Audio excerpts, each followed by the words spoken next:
hermosa mañana que nos has dado, Señor. Bendigo a tu pueblo una vez más, Señor amado. Tuya es la gloria, la alabanza, el poder y la honra, Señor.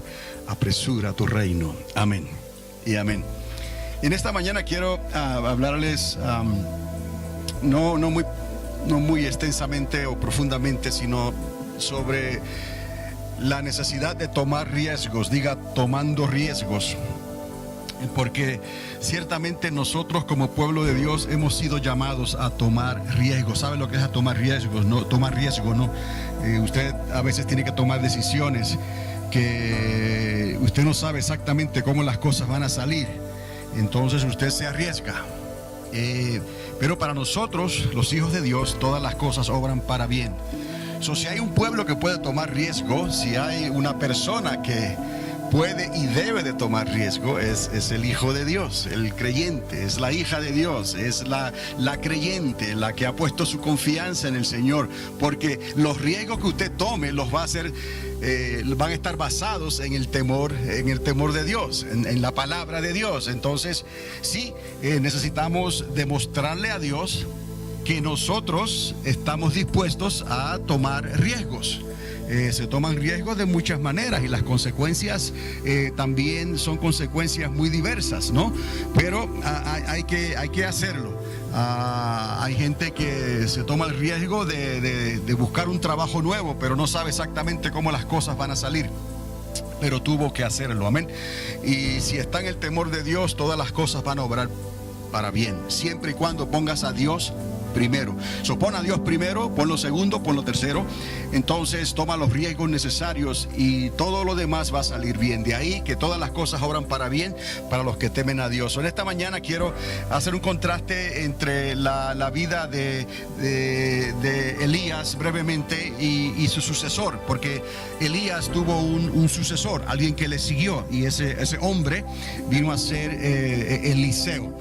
Son dos personajes extraordinarios. Son dos personajes un poco reservados, encerrados en sí mismos, pero es que según el tiempo en que Dios los llamó, las cosas no estaban muy buenas y tenían que tener una visión clara de qué era lo que Dios quería que ellos hicieran. Y en realidad la historia siempre se repite. Los tiempos que estamos viviendo hoy en día se están pareciendo cada vez más y más a los tiempos de Elías el tisbita y de Eliseo, el profeta de Dios. Y hay una diferencia que se marcó entre Elías y Eliseo, y si me es posible en esta mañana quiero que usted se enfoque en esa diferencia, aunque brevemente, pero esa diferencia fue lo que hizo que Eliseo pudiera hacer y realizar las cosas que Elías no hizo.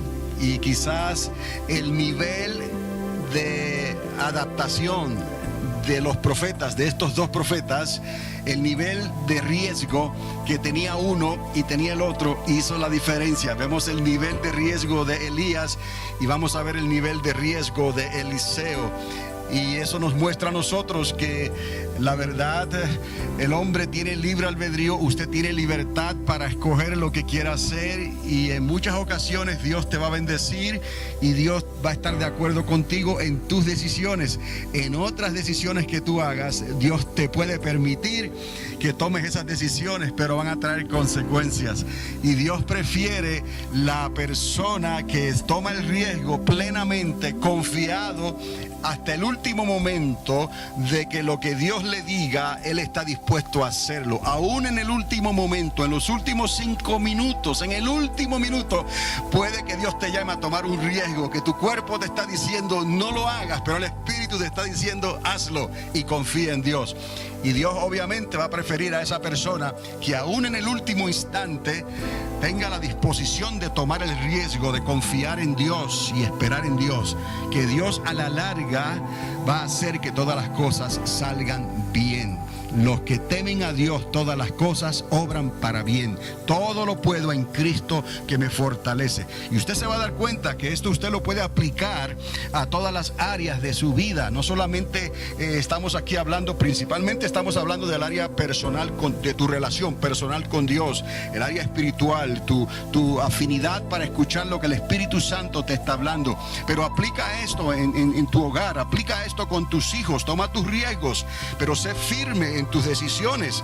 No te dejes llevar por la sociedad, no te dejes llevar por lo que quizás tus hijos traten de enseñarte a ti, porque eso es muy común hoy en día, y los hijos están a veces dispuestos a tomar riesgos que los padres no están dispuestos a tomar. Entonces no te dejes llevar por lo que la sociedad está hablando necesariamente. Júzgalo todo en este sentido por la palabra de Dios. No te dejes llevar por lo que tus hijos quieran para contraatacarte. Si tú, por ejemplo, le dices a un hijo tuyo que esta es la manera en que debe de vivir la vida conforme a la palabra de Dios, y estás bajo mi techo, tú eres mi hijo y a mí no me importa que tengas 18 años o tengas 15 o tengas la edad que tengas, tú eres mi hijo, tú eres mi hija y yo soy tu padre, y a través de mí tú vives. Si no hubiera sido porque Dios tuvo misericordia de ti, hijo mío, y me usó a mí y a tu mamá para que tú estuvieras aquí, tú ni siquiera existirías. Entonces a los jóvenes y a los niños hay que recordarle de vez en cuando esto en sus vidas, que están ahí por la gracia de Dios y que tienen que honrar a sus padres. Mientras estén bajo ese techo en sus hogares con sus padres, necesitan honrar a sus padres, sea lo que sus padres le estén pidiendo. Mientras ellos estén ahí, ellos tienen que obedecer. Eso es un riesgo grande para los padres, porque sabe que eso es algo que puede quizás provocarlos a la ira, como dice la palabra. Cuidado que no los vayas a provocar a ira, cuidado que no los vayas a provocar a rebelión, pero tienes que mantener tu lugar como padre. Entonces confías en la palabra y estás tomando tu riesgo. La palabra me dice: instruye al niño en su camino, en el camino de Dios, instrúyelo, que aunque quizás se quiera ir a probar, como el hijo pródigo que se fue y luego regresó, cuando llegue a grande, él se acordará de esa palabra. El padre y la madre toman esos riesgos. Esto es un ejemplo de cómo se pueden tomar riesgos en la familia y con los hijos, y que verdaderamente, si usted se da cuenta, usted debe de tomar esos riesgos con sus hijos, porque ¿quién va a determinar lo que sus hijos van a hacer? ¿La sociedad?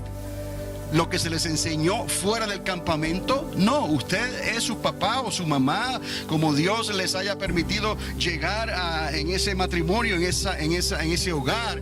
Pero mientras ellos estén bajo su techo, ellos necesitan entonces entender esto claramente. Ahora, lleva esto también a tu trabajo. Claro, no vamos a discutir con nuestro jefe, no vamos a discutir con los supervisores y esas cosas, pero tú llevas un modelo de vida que está trazado por tus convicciones, que están aquí detalladas, escritas en esta palabra. Entonces tú vas a tomar también ciertos riesgos en tu trabajo. ¿Por qué es un riesgo? Porque quizás tus convicciones provoquen que quizás al tiempo no te consideren para un aumento, no te consideren para una posición, e incluso a algunos les puede costar un despido. Pero son riesgos que nosotros necesitamos aprender a tomar, y no hay mejor cosa que confiar en Dios. Confía en Dios, y lo que vayas a hacer, dice la palabra, hazlo todo como para el Señor. Así es, hazlo todo como para el Señor. Cada cual no se apresure, tampoco se atrase. Quédese ahí como Dios le salvó. Quédese ahí como donde Dios lo tiene. Y a partir de ese plano, entonces usted comienza a desarrollar su vida. Y entonces incluya su trabajo, incluya su familia, incluya sus círculos de amistades, incluya todo lo que va a hacer, hasta que pueda incluir todas las decisiones de su vida en ese temor de Dios. Y a la larga se dará cuenta que estará tomando muchos riesgos en su vida, pero para los que temen a Dios, todas las cosas le van a obrar para bien. Entonces vemos a un Elías, un tisbita, un extranjero, que viene y comienza a obrar en un área área donde él en realidad dependía de lo que el Espíritu Santo le mostrara, que iba a profetizar, que iba a hablar.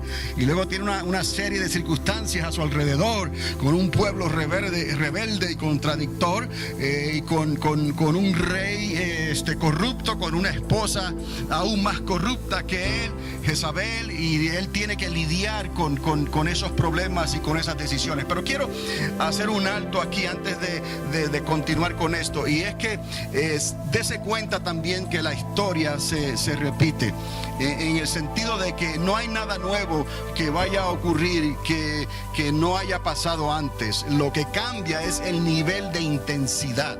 Cuando el Señor advirtió sobre el tiempo de persecución que iba a ocurrir contra el pueblo de Dios al fin de la era, según la era se va acercando a su final, cuando ya se están haciendo los planes en el cielo, se están moviendo las mesas y las sillas, se está tronando el cielo, porque los ángeles se están preparando. El Señor está preparando su caballo blanco, lo está peinando, está haciendo los arreglos necesarios para venir a esta tierra por segunda vez, literalmente, como hablamos. No estamos hablando en el espíritu, estamos hablando que Jesucristo pondrá sus pies sobre el monte de los olivos y va a establecer su reino milenial.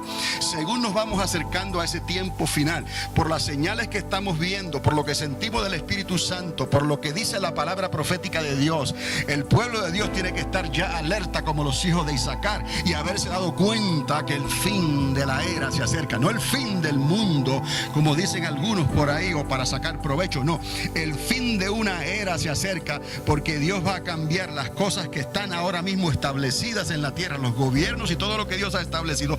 Dios va a cambiar eso y Dios va a traer el reino de Dios, el reino de los cielos. Va a traer a Jesucristo y Él va a reinar como Rey, dueño y Señor en esta tierra, para enseñarle a esa generación que va a entrar y que se va a multiplicar otra vez durante ese milenio, lo que es en verdad el camino de Dios, cómo servir a Dios de verdad. Y nosotros que entramos por la gracia de Cristo, por habernos adelantado en ese sentido y haber creído por la fe y haber perseverado en la fe hasta el fin de esta era, hasta donde Dios nos permitió correr esta carrera, nosotros podremos entrar gratuitamente, transformados por el poder del Espíritu Santo, y entraremos en ese reino glorioso y reinaremos juntamente con Cristo, siendo coherederos juntamente con Cristo, y estaremos trabajando las naciones de la tierra, de norte a sur y de este a oeste, con cuerpos glorificados, aleluya, donde no habrá enfermedad, donde no habrá obstáculos. Para nosotros los redimidos que entramos porque fuimos fieles en lo poquito, ahora y hoy,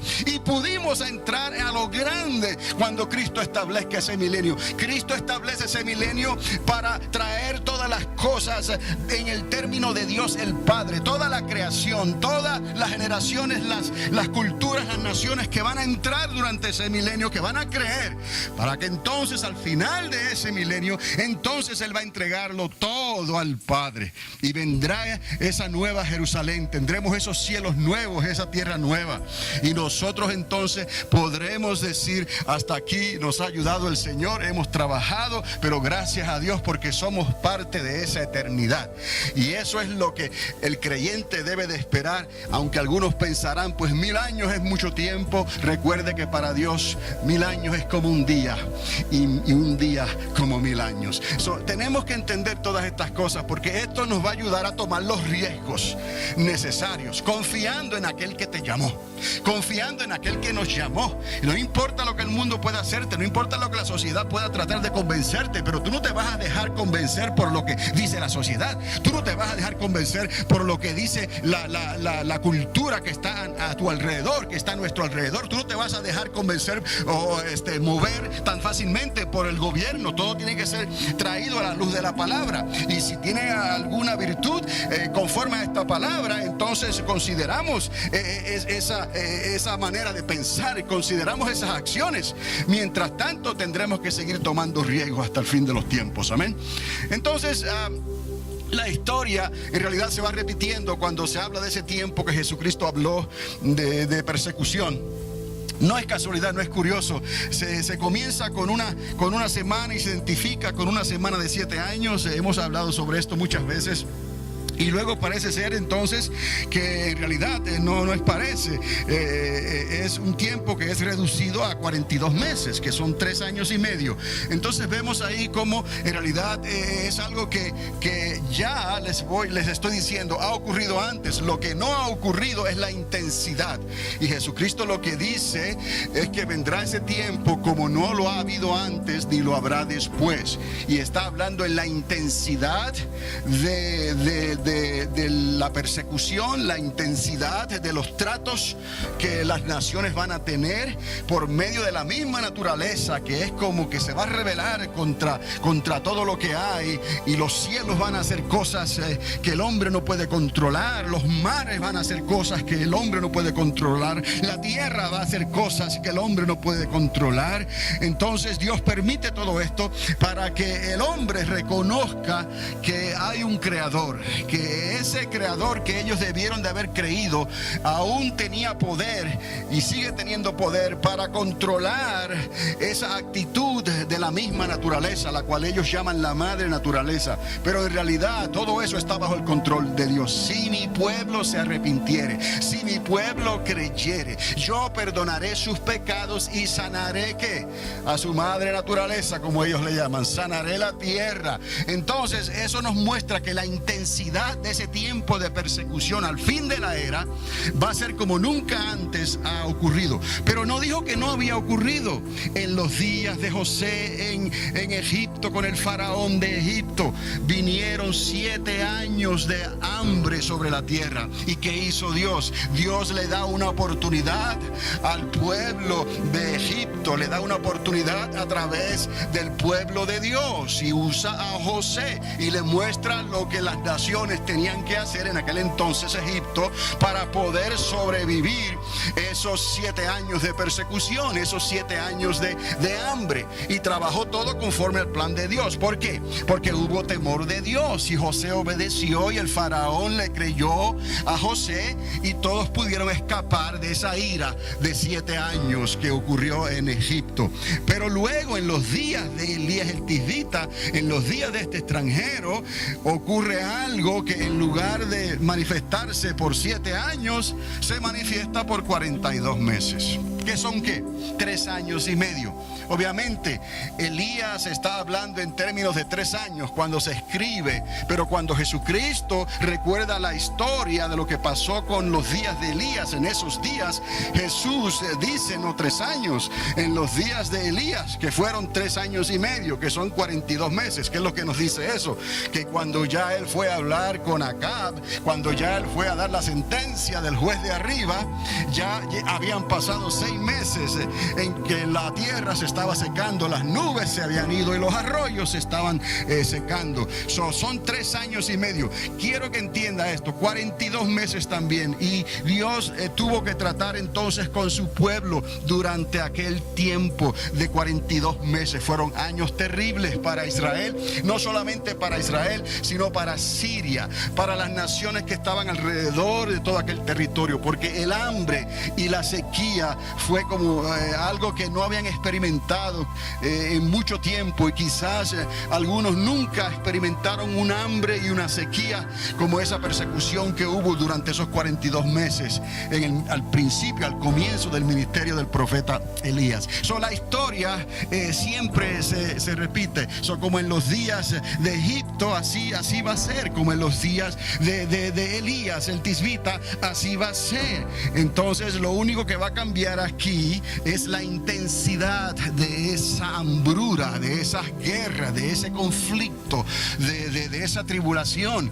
Y en aquel entonces esas tribulaciones que ocurrían, esas hambres y esas persecuciones que ocurrían, normalmente cubrían un área limitada de las naciones en aquel entonces. En el caso de Egipto, obviamente, primeramente fue Egipto el que se afectó, pero todas las naciones cercanas a los límites mujeres de Egipto fueron afectadas también, y ellas iban a Egipto a buscar ¿qué? Sustento y comida. En los días de Elías, esa área, el reinado de Acab y Jezabel, que estaba en el asunto con todo esto, todos ellos sufrieron hambre y sufrieron persecución y sufrieron calamidad y sequía. Incluso Siria, el país al norte, y los países circunvecinos.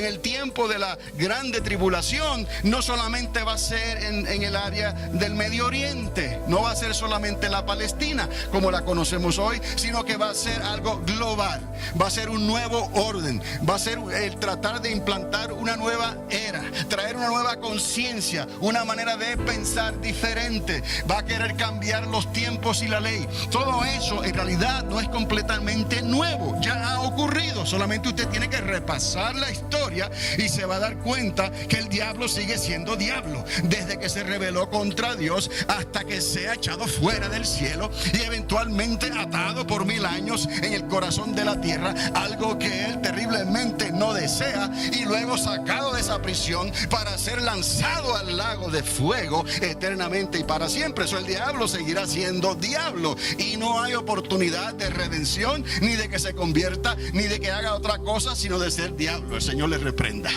Amén.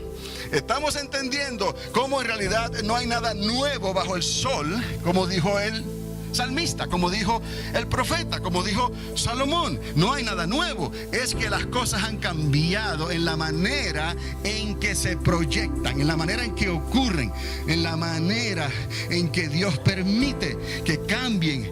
¿Para qué? Para poder tratar con naciones, poder tratar con pueblos y eventualmente al final tratar con toda la tierra.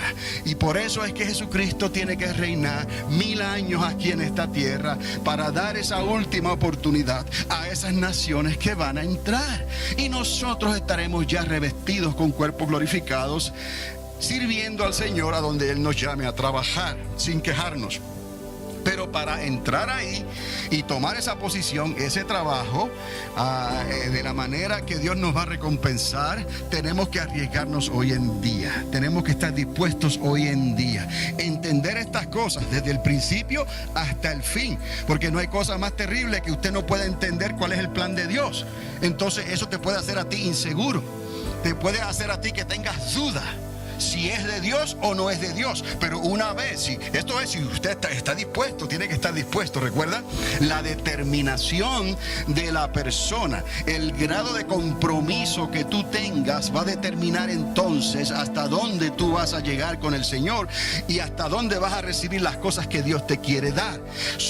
Asumiendo que tú eres una hija de Dios determinada, un hijo de Dios con compromiso, Dios te va a preparar paso por paso hasta que puedas en realidad usar todo tu potencial, todo lo que Dios te ha dado para beneficio del reino de los cielos hasta el fin, que puedas entender entonces desde el principio hasta el fin cómo